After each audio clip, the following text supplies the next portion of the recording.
Deuxième étage Neutron de Rocket Lab prend un coup de froid. La fusée Epsilon S de JAXA explose. Calendrier de l'Avent de RFA. Revue des activités à Starbase. Cargo Shooting Star de Sierra Space. L'Europe retrouve sa pleine souveraineté spatiale. Mauvaise nouvelle pour le port spatial de Sutherland en Écosse. Nouveau patron de la NASA. Lancement de la semaine. Je m'appelle Christophe Paget d'Espace News et voici votre revue spatiale.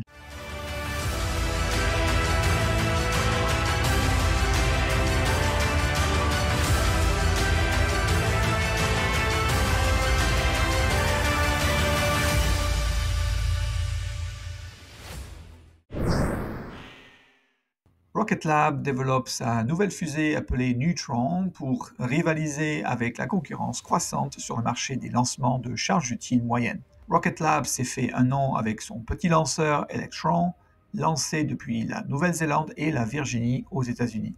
J'ai déjà parlé des progrès réalisés par Rocket Lab sur sa fusée Neutron, tels que l'achèvement de leur plus grand outil de fabrication automatisé au monde, la finition de diverses pièces et la nouvelle rampe de lancement numéro 3 à Wallops en Virginie. Cette semaine, Rocket Lab a fourni quelques photos de la rampe de lancement où l'on pouvait voir les fondations désormais terminées, ainsi que l'érection du support de lancement en acier et de sa plateforme au sommet. Rocket Lab a également produit son deuxième étage sans moteur et testé ses performances lors d'une première répétition générale et a testé avec succès ses systèmes d'avionique, de vol, de pressurisation et de gestion du propulseur pour imiter les opérations en vol. Donc, excellente nouvelle pour Rocket Lab. La JAXA et Mitsubishi Heavy Industries ou MHI travaillent sur la fusée Epsilon S, une fusée à combustible solide basée sur le propulseur latéral de la fusée H3. JAXA vise à remplacer le modèle Epsilon précédent qui a volé pour la première fois en 2013 et qui a été abandonné après un seul échec en 2022 car il est basé sur le propulseur latéral de la fusée H2, également abandonné. En juillet 2023, MHI et JAXA ont subi une explosion de leur premier étage lors de tests. Après modification cette semaine, JAXA et MHI ont reconduit une autre série de tests qui ont abouti à une explosion, comme vous pouvez le constater. L'espace est dur et nos collègues japonais en souffrent bien. RFA a été un exemple de transparence envers le public où, pendant les périodes difficiles, ils ont révélé publiquement les difficultés auxquelles ils ont été confrontés, comme l'explosion de son premier étage RFA One sur le pas de lancement en Écosse, où ont exprimé clairement la nécessité d'un plus grand leadership de la part de l'ESA et des États membres en matière d'ambition spatiale.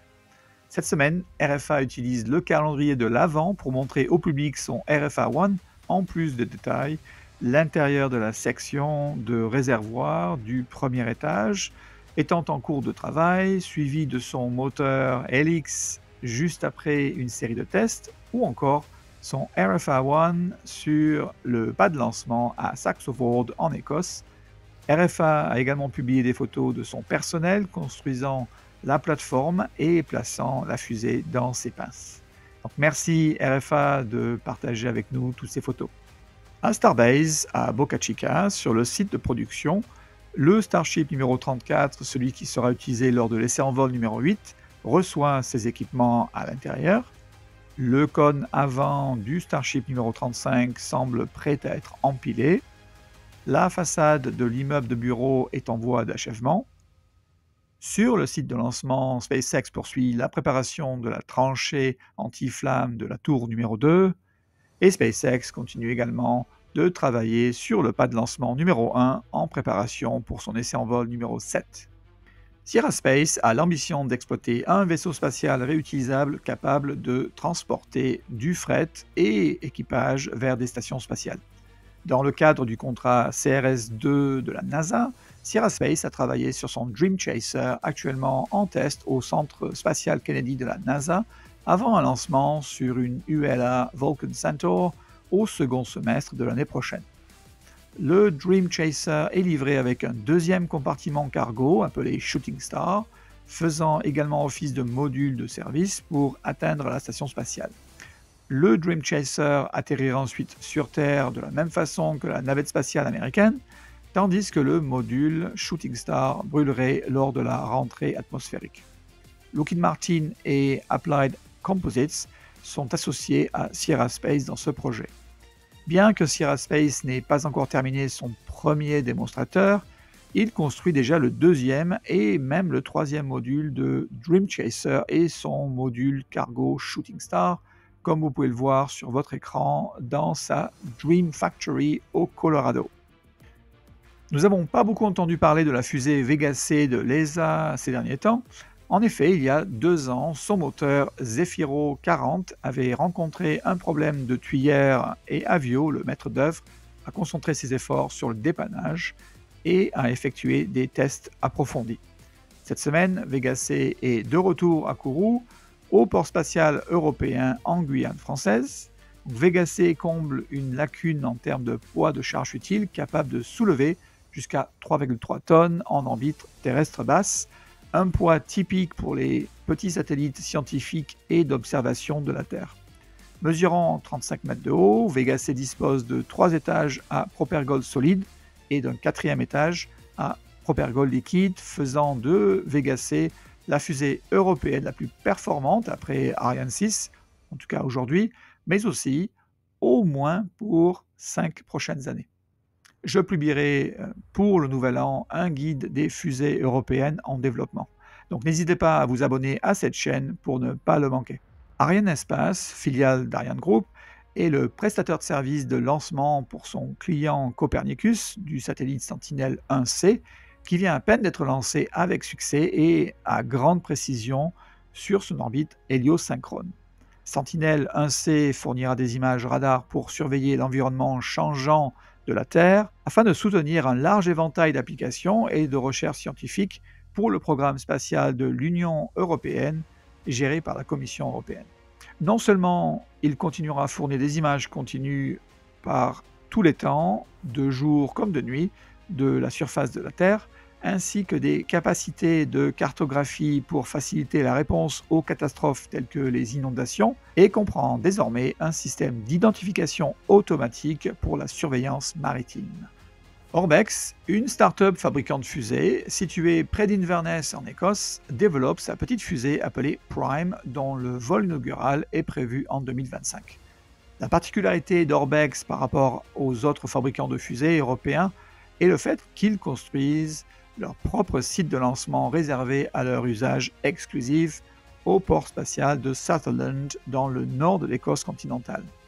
Il s'agit bien sûr d'une entreprise massive, car ce n'est pas seulement la plateforme de lancement qui nécessite une notation particulière, mais également le parc de stockage, les bâtiments d'intégration et, plus difficile encore, la licence d'exploitation du port spatial.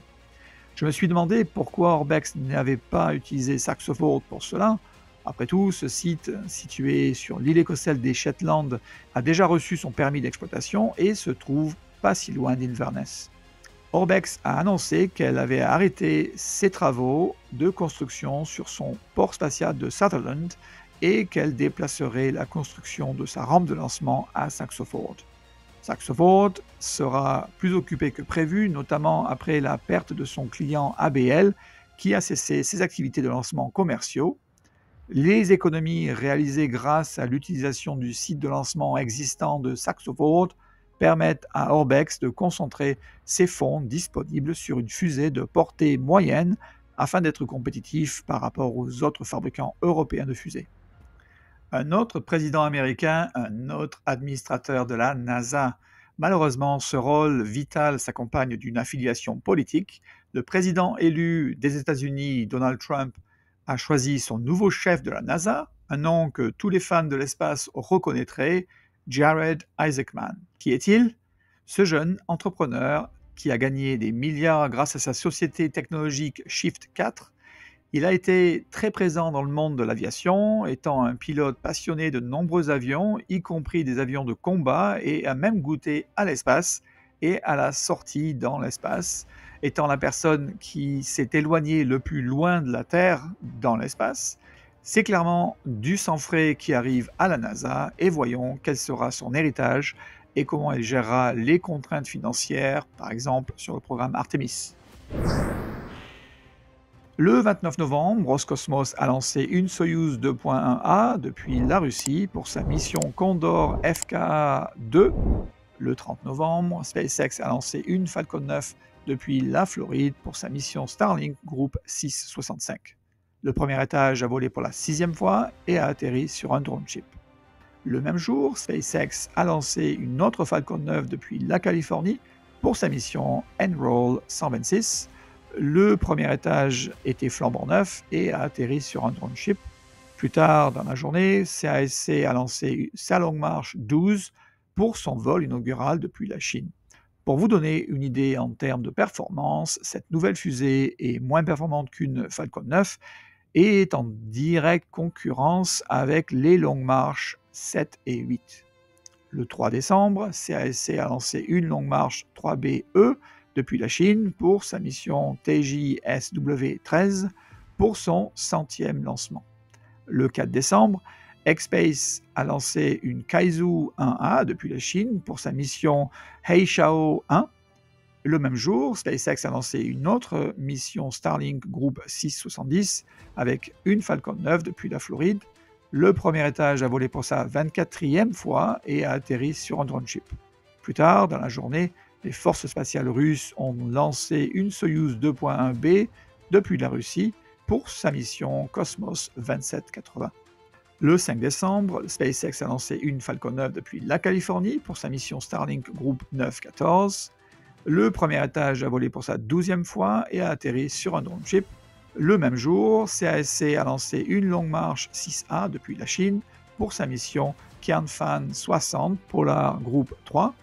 Puis ce fut le tour d'ISRO et du lancement de sa PSLV XL depuis l'Inde pour une mission de l'ESA Proba 3.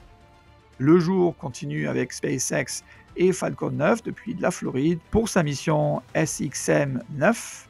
Le premier étage a volé pour la 19e fois et a atterri sur un drone ship. Enfin, la journée bien remplie s'est terminée par un lancement par Arianespace de sa Vega C depuis la Guyane française pour sa mission Sentinelle 1C. En résumé, du 1er janvier au 5 décembre 2024, 242 fusées ont été lancées avec succès. Sur ce total, 148 provenaient d'une entreprise ou d'une institution américaine, 61 de Chine, 16 de Russie, 5 d'Inde et 4 d'Europe. Je vous laisse cette semaine avec une image de Giorgio Federale de la nébuleuse de la trompe d'éléphant, également connue sous le nom de VDB 142, située dans la jeune complexe d'amas d'étoiles IC 1396 dans la constellation de Cyphée, à quelques 2400 années-lumière de nous. Son tronc mesure environ 20 années-lumière de long et est constitué de poussière et de gaz interstellaires en abondance, particulièrement dans cette région. Mais les nuages sombres contiennent de la matière première nécessaire à la formation des étoiles et cachent même des proto-étoiles, ce qui signifie que les très jeunes étoiles rassemblent la masse depuis leurs nuages moléculaires environnants pour devenir une étoile à part entière. Il a fallu beaucoup de temps à Giorgio pour obtenir une image aussi étonnante et claire. Je suis Christophe Paget pour Espace News. À bientôt pour un nouvel épisode de votre Actualité spatiale.